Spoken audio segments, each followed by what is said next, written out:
A automedicação preocupa muitos profissionais da medicina. O repórter Pablo Magalhães conversa com o conhecido médico da cidade, que também fala sobre os cuidados com as doenças respiratórias. Confira, Pablo. Então, André, nesta época do ano, as doenças respiratórias aumentam. E é neste assunto que eu converso hoje com o médico Eustáquio Azevedo.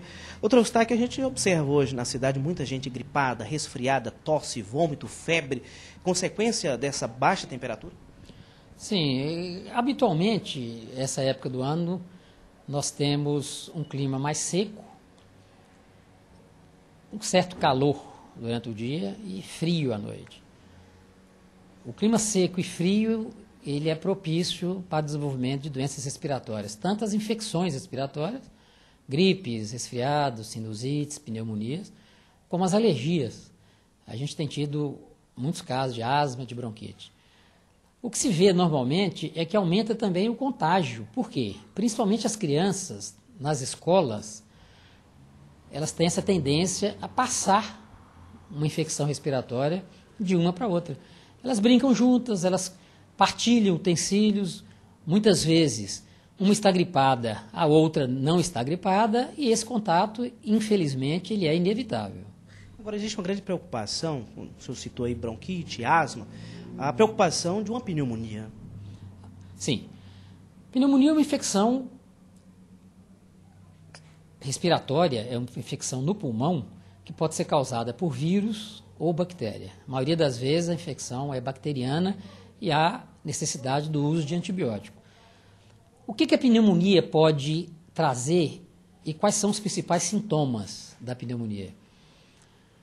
A criança maior e o adulto vai ter dor no peito ou nas costas, vai ter a dor torácica, vai ter tosse, febre alta e dificuldade respiratória. A criança menor, o bebê, principalmente o recém-nascido, a criança com menos de 6 meses, ela pode ficar apenas gemente, cansadinha e mamando pouco. Nós temos pneumonias em idosos e pneumonias em recém-nascidos sem febre. Então, todo cuidado nessa época do ano, com infecções mais graves, com pneumonia, todo cuidado é pouco. O que a gente deve fazer? Evitar a automedicação. A gente vê que, infelizmente, tem aumentado o uso indevido de antibióticos, a venda de antibióticos sem receita, sem prescrição médica. O que isso pode ocasionar? Resistência aos antibióticos. Antibiótico usado de forma indevida, antibiótico usado para dor de garganta, para febre, para infecções causadas por vírus, além de não resolver o problema, aumenta a resistência. Se eu uso muito antibiótico sem prescrição médica, o dia que eu precisar dele, ele não vai fazer o efeito desejado. Fica o alerta. Antibiótico não é medicamento para ser usado de uma pessoa para outra. Antibiótico tem que ser usado com receita, com prescrição e com acompanhamento médico. Oportunidade o senhor explicar aqui a comunidade januarense e região no todo. Essa diferença do antibiótico para o anti-inflamatório. Anti-inflamatório, infelizmente, também vem sendo usado de forma abusiva. Nós temos alguns anti-inflamatórios, eu vou citar alguns nomes, como nimesulida, diclofenaco, por exemplo, são usados quase que todos os dias por todo mundo, como se fossem analgésicos. Nós temos analgésicos e antitérmicos, remédios para dor e para febre, posso citar alguns exemplos. Paracetamol e dipirona não são anti-inflamatórios. Como eu já citei, diclofenaco e nimesulida, os principais usados de forma indevida e de forma abusiva, são anti-inflamatórios. O nome já diz. Eles servem para combater inflamações. O que pode acontecer, principalmente em pessoas de mais idade? Uso abusivo do anti-inflamatório, sangramento digestivo, úlceras gástricas, úlceras de estômago, lesões do esôfago, insuficiência renal. O que é isso? E a gente vê com frequência, o rim pode parar de funcionar com o uso abusivo de anti-inflamatório. Os hipertensos, os cardiopatas, as pessoas que têm problemas cardíacos, têm que ter muito cuidado com o uso de anti-inflamatório. O que é banal, o que virou corriqueiro de forma indevida, infelizmente, deve ter cuidado. Volto a citar os dois nomes. Muito cuidado com o uso crônico, com o uso diário, com o uso indevido de nimesulida e diclofenaco, porque esses anti-inflamatórios podem causar efeitos colaterais muito graves. Agora, voltando aqui nesses sintomas dessa friagem, para encerrar.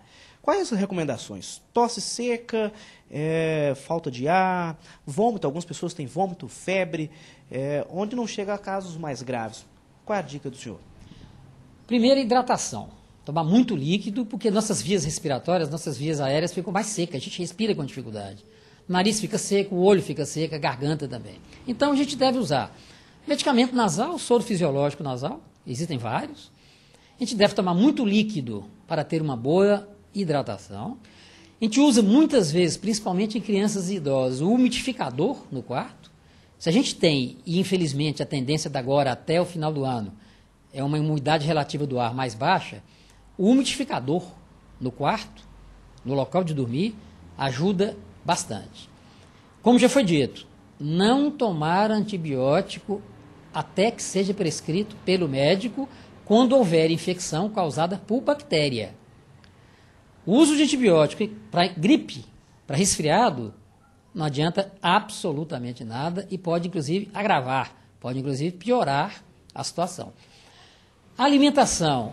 As pessoas ficam, principalmente as crianças e os idosos, mais uma vez, ficam indispostas, ficam inapetentes. A gente deve tentar dar mais líquidos, alimentos adequados, para que a pessoa também não fique desnutrida.